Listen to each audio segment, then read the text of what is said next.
स्वरूप दिया है, इसलिए वो कैसा कुमार है? वो अच्छा कुमार है। यिर्मयाह के पास यहोवा परमेश्वर जाता है और कहता है, हे यिर्मयाह, तू उठ और कुम्हार के घर जा और कुम्हार के घर जाकर तू देख कुम्हार क्या करता है। वो यिर्मयाह जाता है, कुम्हार के घर जाता है और कुम्हार को देखता है। वो मिट्टी उठाकर लाता है, वो कीचड़ में से मिट्टी उठाकर लाता है। उस कीचड़ को वो अच्छा सा ऐसा कर करके वो मलता है और उसको एक आकार बनाने की कोशिश करता है। तो जो कुम्हार है ना, वो मिट्टी को ऐसा एक लोंदा बना लिया। लोंदा बनाने के बाद उसको एक चाक पर रखा और चाक पर रखने के बाद ऐसे चाक को घुमाया और घुमा कर उसको बनाना शुरू कर दिया। वो कुम्हार मिट्टी के बर्तन को एक मटका बनाना चाहता था। वो गोल गोल घूमता था और उसको वो ऐसा ऐसा करके वो बनाना शुरू कर दिया। और बनाते बनाते ऐसा हुआ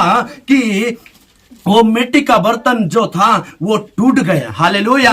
वो टूट गया और वो टूटने के बाद वो कुम्हार फिर से उनको क्या करता है, फिर से उनको वो मटका तो नहीं बन पाया, उसका मटका नहीं बन पाया, लेकिन उसने सोचा कि मटका नहीं बना तो मैं उसको क्या कर दूं, उसको सुराही बना दिया। सुराही बनाने के बाद वो एक भट्टी में पकाता है और वो सुराही बनकर तैयार हो जाती है। फिर परमेश्वर की वाणी उनके पास आती है, यिर्मयाह के पास फिर से वाणी आती है और कहता है कि इस सुराही को तू खरीद कर ले जा और इजराइलियों के जो बुजुर्ग है, बड़ा पुरुष है, प्रतिष्ठित पुरुष है, उनको तू लेकर जा और जो ठीकरा फेंकते हैं, जो बर्तन टूट जाते हैं, उसको कहीं फेंक देते हैं, एक जगह फेंकने की जगह होती है और उसमें ले जाकर फेंक दे। और वहां ले जाकर उसने वो सभी जितने विश्वासी थे, बड़े बुजुर्ग थे, उनको लेकर गया और वहां ले जाकर उस मटके को, वो सुराही को फोड़ दिया और कहता है, हे बुजुर्ग लोगों, तुम उसको फिर से जोड़ दो। हालेलुया।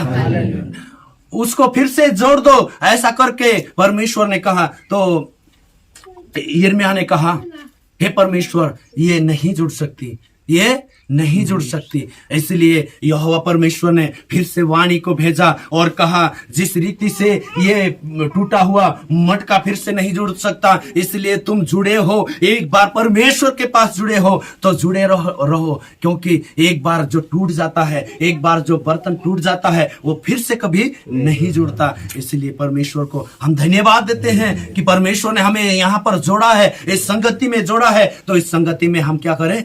बने रहें। परमेश्वर यहोवा बनाने वाला है। परमेश्वर यहोवा हमें बनाता है। हम जब नम्र हो जाएंगे, उस मिट्टी के समान नम्र हो जाएंगे, तो वो एक आकार हमें भी बना देंगे। इसलिए हमें परमेश्वर कहता है कि तुम नम्र बन जाओ और उसके सामने दीन बन जाओ और शैतान का सामना करो, तो वो शैतान तुम्हारे सामने से भागेगा। पहले हमें नम्र बनना है, फिर दीन बनना है, उसके बाद ही हम शैतान से लड़ सकते हैं और उसको भगा सकते हैं। और बिना नम्र बने हुए हम नहीं भागा सकते। हालेलुया। इसलिए हम धन्यवाद देते हैं परमेश्वर।